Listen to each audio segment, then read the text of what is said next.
to the Real Factor. Welcome to the third annual Halloween extravaganza. That's right. Spooktober. Spooky-tober. What are we talking about today? I know. We're going to talk about the 2011 horror comedy, The Cabin in the Woods. One of my personal favorites. Featuring Thor. Well, Chris Thor. Hemsworth before he was Thor. Before Thor. Before Thor. Four. Oh, and guess who that is? I'm Thor. And I'm Ed. Hey, there we go. And we're the Real Factor. That's right. Anyways, no, I'm very excited. Thor's never seen this before. It's about my 6th time seeing The Cabin in the Woods. First time tonight. Fun watching. This is a great movie. It's fun to watch it the second time around because there's so many plot twists and everything, but it's fun watching somebody, a newbie, watch The Cabin in the Woods. Yes, it was quite interesting. I expected a horror movie. I did not realize. I didn't look at a trailer. I didn't look at anything. I didn't look at reviews. I didn't ask him his opinion to give me anything. So I was expecting a horror movie because we're doing Spooktober. And so I thought the cinematography was off at first. And he's like, oh, no, it's on purpose. Deal with it. Just and then go with it. I was guessing lines. I got some of them right before they did it. Some of it was cliche. But I think it was meant to be cliche. Yeah, I think you're right. Well, once I did, but I was laughing. It was hilarious. It was great. So to me, this is a great combination of horror, comedy, action, sci-fi, fantasy, just a little bit of everything you could ever want in a movie with a bunch of blood and guts all thrown in at the end. I mean, that is probably the biggest blood fest I've seen in a long time. Really? Before the end of the movie. Okay. Well, at the end of the movie, yes. Yeah, the end of the movie, yeah. Well, I mean, it was pretty obvious. This, by the way, if you have not seen this like I hadn't until tonight, this will contain spoilers, so just be forewarned. Yes. But yeah, whenever they went in the control room, I was like, oh, okay, every creature's coming out now. And it did. So the general purpose of this is that you got 5 friends who are going out on a vacation to guess what? A cabin in the woods. And strange things start happening. But they don't realize that they are actually being controlled by a greater power, greater organization or somebody that, I mean, and there's so many kind of hints all along the way that, you know, you see things that are happening to them that when you go back for the second watch, you're like, oh yeah. You know, that you might have questioned it earlier when you first saw it, but then you kind of like, it just, you know, you just let it go. But there are a couple of things though that I will get into that I think gave away a little bit too much too early. But well, you've seen it 6 times. well, I know, but that's what. I mean, it was confusing the way they started it off. It was very you had no idea why these guys were in the control room and what they were doing at their corporate headquarters. And of course, you told me you're like, just wait. Just go with it. But I think, but when I look at that is trying to, it really just kind of sets you up and just kind of throws you off as far as what your expectations are, because you just got this banal banter for just office people, you know, driving around and then all of a sudden, boom, cabin in the woods, and you're just kind of like, just the text, what is going cabin on in the with woods. this? And it just, I think, gives you a nice preview about what you're in for the rest of the movie, because it takes so many of your horror tropes that you use, and it totally uses them and develops them, but it laughs at it with itself. Like, I think it's in on the joke, because a lot of the stuff that it does, it's not a spoof though. It's not like Scary Movie or something like that where they're picking fun of it. They do have the classic horror tropes, like you're saying, in it, but it's not a spoof. Right. Which is great, because I mean, spoofs are funny, obviously, that's what they're for, but it didn't have that, but it was still the predictability. For me, never seeing it and thinking it was a complete horror movie, we get into it and I was like, wait a minute, this is a horror comedy, isn't it? And you're like, yeah, it is. I'm like, okay. So, but you know, a lot of we talk about the specific tropes and like the order that these 5 had to die in. You know, that was important. You know, and kind of all call back to the standard final girl that you always see in most horror movies. Right. And so that part was predictable, but then they had twists that kind of, you know, that you weren't expecting. I was predicting either the one main character Was it Dana? Dana. Yeah, and so, or the stoner, Marty. And I figured it was going to be one of the two. I knew it wasn't going to be the blonde. And then it was both of them. There you go. Yeah. Well, there's the plot twist right I there. know. It almost wasn't. Huh? It almost wasn't. That was a really good ending, though. And then Sigourney Weaver shows up. Hello. I know. I was Did you like- recognize her voice earlier? Whenever she was talking Nope. through the intercom? Nope. See, I didn't either the first time, but the second time seeing it, I'm like, oh yeah, that's definitely. I completely her. missed it. Well, He you could- kind of, I was like, I think I know who that is, but I can recognize. my reaction, he can tell you, was, I'm like, What? what? I was like, no, I didn't do it like that. I was a little more manly. I was like, what? Are you kidding me? Sigourney Weaver? Yeah. And I almost wore my Ghostbusters shirt, which would have been fitting. I know. So, oh well. Oh well, there you go. That's okay. You got Jason there. Well, you can't see it. If you're out listening to the podcast, it's got Jason and Michael Myers on it. So okay, so what? As far as plot goes, what are your thoughts on that? The plot was interesting. The biggest plot twist was when they went through the tunnel and then they showed they were entering like a dome or whatever the simulation that they were going into where everything was controlled. Yeah. That was really the twist for me. I didn't know how the people were going to control it until they crossed into there, and of course they had no idea. See, that was the one part that I thought that they gave away too early. That it was kind of in a dome setting. So when the bird's flying around as they're entering it in, and the bird crashes into the whatever the fence or the dome or whatever. It was. I Am Truman, right? Show. But it and then it fell. Because to me that you when Chris Hemsworth decided it was going to do the jump across the chasm, we already knew it was going to happen because you saw the bird go through it. So it wasn't a really big surprise whenever he met his demise at that time. That's why I thought that taking the bird away, that was really, I mean, because you can't really not do any of the setup for the people who are controlling the activities going on, right? And not show any of that until it's time. Like there's too much setup to do. It wouldn't make any sense. That they could have waited a while. You could. They could have had whenever they got the one trinket, and I did like that. They had all picked up some kind of different trinket, and then it was obvious. It's like when she started reading from the diary and everybody put theirs down. It's like okay, we're going with that one. But I didn't realize that there'd be different monsters or different entities or whatever for each trinket until later, whenever you saw them. But I was like, okay, but. No, I think they could have waited to give it away. Not that in the dome, or maybe there could have been a shine off of like a reflection, not the way it did, where it shimmered down all the tiles, but maybe something different. Not the CGI bird that ran into it, or even the guy that was sitting on top of the building as they drove away, saying they're en route. You know, like not have that. Like I think there was just a couple little clues that they gave early on that I think gave away.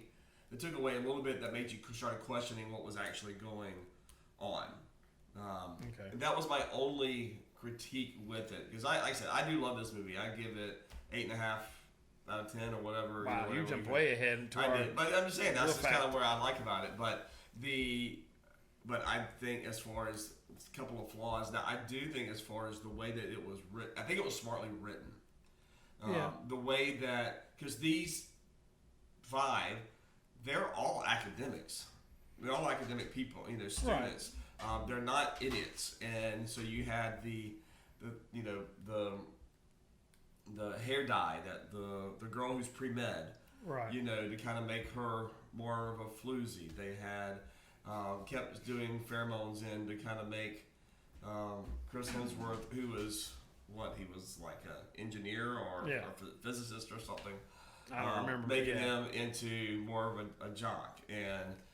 Well, he came in holding the football. When the first time you saw him, he's holding the football. Think fast. Yeah. He throws the football and he goes out the window. Well, faster than that. Yeah. So, but I mean, I think that's that was labeling him as the jock. Correct. Well, when he gets out of the motorhome at the gas station, he's holding the football, and I was like, really? He's driving the RV and he walks out holding the football. Sometimes guys just gotta hold the ball. So. I actually liked how they went back and forth between the control room and that where they were trying to figure out, okay, this didn't work, and the one guy in the control room was freaking out. Right. Bradley Whitford. He's Yeah. like, what are we doing? The guy's like, hold on, let the master work or whatever, and he clicks little buttons, and then all of a sudden, that's when the pheromones came out and stuff like that. So it was interesting to see how the 5 individuals were kind of not going into the normal realm of what they were supposed to do, what everybody, like the stereotypical, this person's going to do this person's going to do this, and all of a sudden it changed up, like they changed rooms, and they're like, okay, now we got a problem. Because these 2 changed rooms, so now we got to switch it up. And so it was neat to see the people in the control room reacting to it instead of just normal stuff. And then they were betting on it in there, and of course I'm like, are they betting on who's going to live the longest? And you're like, not yet. Just wait. I said, okay. So that was well. Let me ask you, who was your favorite character? Because you had the 5 out there, and then you had the people in the control room. Did you have a favorite, or? So I think my favorite character is actually Marty. I was gonna say that too. He's just the stoner. The stoner, because he has the best lines in the whole movie. Yeah. But he's also, he kind of figures it out. I think that's hilarious. Well, I liked him because, and then the one line where they're like, whatever he's been smoking, these pheromones aren't working on him, so they couldn't trick him. Well, he had changed his recipe. That's right. And they said he changed recipe, so they hadn't, because their chemist had not counteracted against that. That's right. and that's what I liked about that. Some of the things that they did, like they had everything lined up, but they were sometimes unexpectedly our heroes. Yeah. Kind of. Well, then the one thing I'm thinking about now, again, this is my first time watching it, is when they left in the RV, then you had the guy on the roof that said, the nest is empty, we're in the clear. Yeah. Like, the way I took it watching it, again, we just finished watching it, was they were going to do something in the room. Maybe in case one of them came back alive, that there would be a surprise for them. That's what, but it was like nothing else happened at the apartment. I don't know if it was like, we're in the clear, they're all gone. Well, and that's my whole point of that. To me, that was unnecessary. Like, they could have. Well, to me, it built suspense. Other than just the fact that somebody's saying, hey, they're gone, they're on the way to you. He should have said that. The nest is empty, they're on their way. Or they're, some other code word versus we're in the clear, which made me think, watching it the first time, we can go into their apartment now. Yeah. It's clear. So, anyway.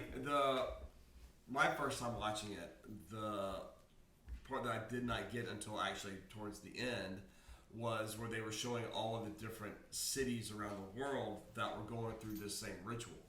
That It wasn't just America doing it. Somebody had to complete it. It didn't matter where it happened. Well, and it said failed. Yeah, these other Stockholm, ones, Buenos Aires, and all these people.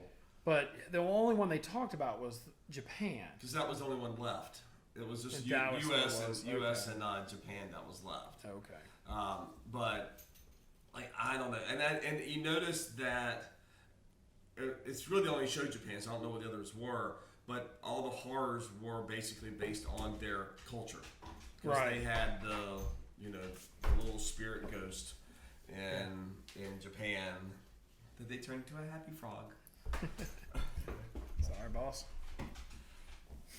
We got an overactive canine. Yeah. Hey, don't open your jaw like that. No. So all right. So you said Marty was your favorite one as well. Yeah, I do. Yes. What was your thoughts about the how they were the controllers and how they were kind of working it? I really like the 2 main controllers. I lost the second guy's name, Brad or Bradley Whitford. Yeah. I love him. The other guy's been in a whole bunch of stuff. Yeah, I know. He nice was in Step Brothers and all this other stuff. But so I really liked them in their interaction. I think the cinematography could have been different, but I know what you said. That was the point. The way they did it, it's like one of those things where you would take your phone or your camera and just pan around the room. There isn't a filter. There isn't whatever. I'm sure there was a filter of some sort, but it just seemed raw and plain. And well, I think it was a contrast from what was going on in the upstairs world versus the downstairs world. I gotcha. Okay. As far as that goes, and that's fine. But I guess you're just so used to seeing, however cinematographers do it. I don't know. They have a key way of doing it, which makes it look great. Yeah. But no, I don't know. What was the question again? Oh, we were just talking I'm an about idiot. the people in the control room. Controlling. About thoughts of them. Yeah, the security guard. That could have been done a lot. Well, better. and he was kind of like the voice of reason. He was going to be like the everyman, the person watching the movie, going like, "Are they really? You're really doing all this?" He should have been the one to survive. Huh? He should have been the one to survive then. Oh. I mean, besides Marty, you needed that one of the five to survive. And, of course, they always thought it'd be the virgin that would survive, even though she wasn't a virgin, which I thought was a funny line. Yeah. Virgin? Me? And she's like, well, we work with what we've got. Yeah, these days.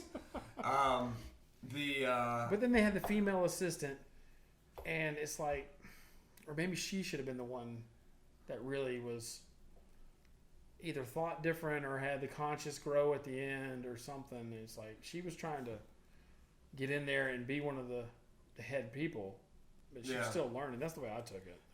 Yeah. But then again, it's kind of like I said, going back to it. Started talking a little earlier was about that. If you go back and watch it the second time, you kind of feel for the people in the control room because you know that this is bringing about. If you don't do this right, this ritual, then you bring about the end of the world. Yeah, and that was the big plot twist to me at the end, is because when Sigourney Weaver, the director, came out and said, hey, you don't understand, there's a bigger picture, the gods are underneath the earth, and if we don't make these sacrifices, they're going to come up, and they're going to destroy everything. Yeah. And of course you think, okay, this is a line, blah, blah, blah. I'm thinking of Tom Hanks with Joe versus the volcano. You got a brain cloud. You got to jump in there, buddy, save the world. Yeah. And so I'm like, that's just a line, just to tell these people. And I do like the plot twist where she almost kills, not Sigourney Weaver, Dana almost kills Marty. Yeah. And then the werewolf goes after her. But anyway, so again, spoiler. So the end thing is when the big god's hand comes out from the earth. It's like, oh. It was true. It was true. Yeah. So they really. And honestly, because and granted, this is a huge, elaborate, what am I trying to say? But all underground. I mean, catechisms and all this kind of stuff. Oh, yeah. So it's too elaborate for it not to be real. But and especially with all the supernatural, horror, the ghosts and the goblins and the ghouls and the. Now that I'm thinking about it, I think something that would have been funnier is if all those monsters that were waiting in those cages, if they all got along with each other. Like they were just in a big waiting room, like it was the break room of the evil corporation, and they're like Monsters, oh! Like Monsters, Inc. Yeah, there you go, like Monsters, Inc. Oh, it's the scary werewolf. Okay, guys, puts down a coffee cup and goes up. Let me go it's kill this little it's girl the zombie here. family now. Oh, okay, be back in 5, guys. Yeah. That would have been hilarious, but that would be a spoof, I guess. Yeah, that would have been more comedic. Yes. That would be like a Beetlejuice type. Yeah, I love Beetlejuice. So I was one of those people watching it, and luckily he had already seen it 6 times, because I'm like, they're jumping in the water, or a picture opens up, and I'm like, what are you doing? You don't do that. I'm like talking to the movie, like they can hear me, or it matters. But yeah, I was one of those people. But I think it was that they were expecting them to do the standard things you see in a horror. Well, they film. did, and that's the whole point. Like they directed it. They directed them to that so that the ritual would occur. I don't know. A cellar door pops open in the middle of the floor. Let's go down and look. Yeah. No, let's not. Well, that's like Marty was the one saying, let's not go down there. Yeah. He was the one that was always the voice of reason, because his weed was killing everything. But and everybody else was like, no, let's go down there. That would be so much fun. But it was, I don't know. I thoroughly enjoyed this movie. I think I love the end of it where you have like all the monsters come out and just wreak havoc on everybody in the control center. But they didn't attack each other. That's true. They just went after the humans. Yeah. So do you have a favorite line from the movie? One standing out to me, but that's okay. Go ahead. I thought it was funny when Marty, of course he was still very high, when they were playing Truth or Dare, and he's like, I dare you to make out with that moose. And they all look, and it's like a wolf. They're like, have you ever seen a moose? Yeah. He's like, whatever that thing is on the wall. Yeah. Yeah. I don't know. It just stuck out to me. That's awesome. All right, so what would you give? My real factor? Yes. Yours was what, 8 or something? It was like 8.5. Yeah. Don't. No, but 8.5 for a horror film. Like this, like if I'm ranking it on what it is, if I'm ranking it against The Godfather or whatever, I mean that's different. But like for what it's going out to do, it's on its own. I get it. And what's funny is I'm going to get a lot of grief if some of the people who commented on Facebook when I posted we were doing this, who love this movie. Out of 10, I'm giving it a 6. Okay. Well, the thing is, horror is not my genre. Yeah. So for me, I don't know if it was supposed to be scary. I'm a horror I don't comedy, think it was and I was supposed like, to be. that's why. I guess that's what my problem was, is I was expecting, like, we're about to review The Shining, so I was expecting something scary, and then we're going to do The Thing at some point. So I was expecting something suspenseful, something scary. A Cabin in the Woods. That sounds horrifying and terrifying for a horror movie, but then you find out it's horror comedy, and then when I can guess some of the lines that are about to come out or some of what's going to happen, I guess it's the usual horror tropes or something. And I'm not into horror movies that much, so for me to guess it is like, I don't know. I mean, I don't know. That's fair. So that's just my opinion. But yeah. I might be uninvited to the next video. I don't know. Stay tuned. Yeah, but this definitely does have a cult following, and want to know your opinion on Cabin in the Woods. What you think about it? Put your comments down below. Please like and subscribe to The Real Factor. Always. And we hope to see you again next time.